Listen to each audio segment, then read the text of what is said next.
नहीं अज़ीज़ान गिरामी, 8 शव्वाल हमारी गैरत का मसला है। 8 शव्वाल सैयदा से हम शर्मिंदा हैं, 4 इमामों से हम शर्मिंदा हैं। अपनी शर्मिंदगी का ऐलान है ये मजलिस। हम रोकर मातम करके गिरिया करके अपने गम का इजहार करके बीबी से माफ़ी मांग रहे हैं। बीबी, ये इतना बड़ा मजमा जब यहाँ हज़ारों किलोमीटर के फासले पर बैठकर आपके मुनहदिम मज़ार पे रो सकता है, तो ये मुंतज़िर है कि कब मुंतज़र आए और वो मज़ार दोबारा तामीर हो। मेरे बुजुर्ग तशरीफ़ फरमाए, इन्हें ज़्यादा इंतज़ार न करवाऊँ। मसाइब के हवाले से इनका नज़ीर नहीं है, इनसे इस्तिफ़ादा होगा। बीबी, हम आपसे शर्मिंदा हैं। मैं जन्नतुल बक़ी में हज़रत उम्मुल बनीन की कब्र पे खड़ा था, बीबी को सलाम कर रहा था। जन्नतुल बक़ी के मेन दरवाजे से लुबनानियों का मातमी दस्ता अंदर आया, जो नौहा पढ़ते हुए आ रहे थे, और उनके नौहे का मिसरा ये था कि है मादर अब्बास, तुम्हारी कब्र तो मिल गई, अजरुकुम अल्लाह।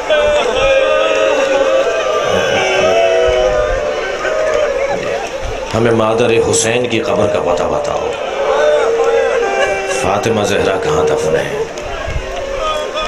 आज मदीना मुनव्वरा में बड़ी बड़ी इमारतों में रोशनियाँ झिलमिलाता हुआ मदीना, लेकिन 4 इमामों की कब्रों पे चिराग नहीं जलता। मैं आप रोने वालों से कहूँगा, जब आप अपने कभी किसी अजीज़ की कब्र पे चिराग जलाएं ना, तो उस चिराग के साथ एक और चिराग बेनामे इमाम जाफर सादिक जलाया करें, एक और चिराग बेनामे इमाम हसन मुश्तबा जलाया करें, एक और चिराग बेनामे इमाम ज़ैनुल आबिदीन, बेनामे इमाम बाक़िर, और चिरागों में एक बड़ा चिराग बेनामे फातिमा जलाया करें। ये मश्क अगर हमारे यहाँ जारी रहे तो एक जज्बा है, एक बीबी से मोहब्बत का इजहार है। मजहूलतुन क़द्रुहा व मजहूलतुन क़ब्रुहा। सैयदा की कैफियत यह है कि आपकी कद्र भी मजहूला, आपकी कब्र भी मजहूला। कहाँ जाकर देखें, कहाँ ढूंढें?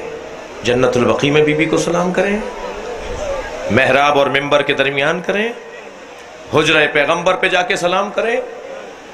जी कहाँ है सैयदा? सैयदा का मज़ार रहने नहीं दिया। मैं जन्नतुल बक़ी के दरवाजे से नबी को सलाम कर रहा था, मैंने कहा या रसूलल्लाह, मैं आपकी बेटी की कब्र ढूंढ रहा हूँ, मगर सैयदा की कब्र हमें नहीं मिल रही। इन जालिमों ने अल्लाह अकबर, आप रो रहे हैं, आप गिरिया कर रहे हैं, इन जालिमों ने इनके जनाजों के साथ क्या किया है? पंजतन की वजह से दुनिया बनी है ना, ये तो सुन्नी शिया सब कहते हैं ना, बेदम यही तो 5 है मकसूद कायनात, खैरुन्निसा हसन हुसैन मुस्तफ़ा अली, ये 5 की वजह से ही कायनात बनी है ना। पंजतन के जनाजों के हाल सुनेंगे आप? नबी के जनाजे में 11 आदमी हैं। मैं कहता हूं यही रोने को काफी है कि जिनके जनाजे पर 11 आदमी हो, लाखों मुसलमान थे, कहां गए?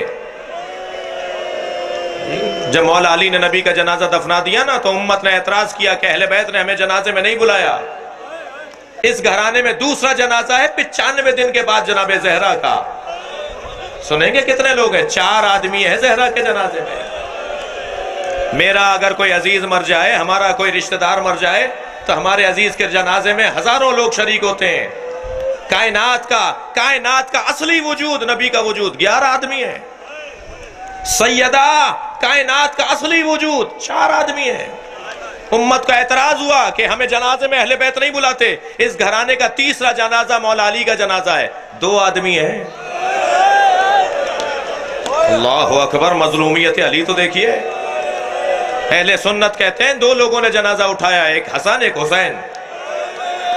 अली के जनाजे में तीसरा आदमी नहीं था सुन्नियों के मुताबिक, हमारे भाइयों के मुताबिक। ये तीसरा जनाजा है। एतराज हुआ, उम्मत को नहीं बुलाया अहले बैत ने जनाजों में। ये तीसरा नहीं, ये चौथा जनाजा था जो पहली मर्तबा उम्मत के कांधों पे दिया। इमाम हसन का जनाजा है ना, तीर मार के जनाजा वापस भेज दिया।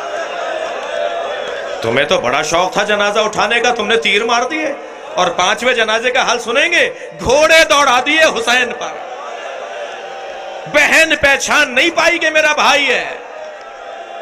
जब आई है ना इमाम हुसैन के लाशे पर, तो एक ही जुमला का, आंता अखी ज़ैनब, क्या तुम ही ज़ैनब के भाई हुसैन हो? मेरे मौला की पसलियां कमर से बाहर निकल रही थी। ये हालत थी हुसैन के बदन की। लाशे के चक्कर काटे हैं जनाबे ज़ैनब ने। इमाम सज्जाद ने पूछा, फूफी अम्मा क्या देख रही हैं? फरमान लगी, सालिम जगह ढूंढ रही हूं जहां बोसा ले सकूं। हुसैन के बदन पे ज़ैनब को सालिम जगह दिखाई ना दी, कटी हुई रगों पर लब रख दिए, बोसा लेके मदीने की तरफ रुख किया। नाना, ये आपका हुसैन है?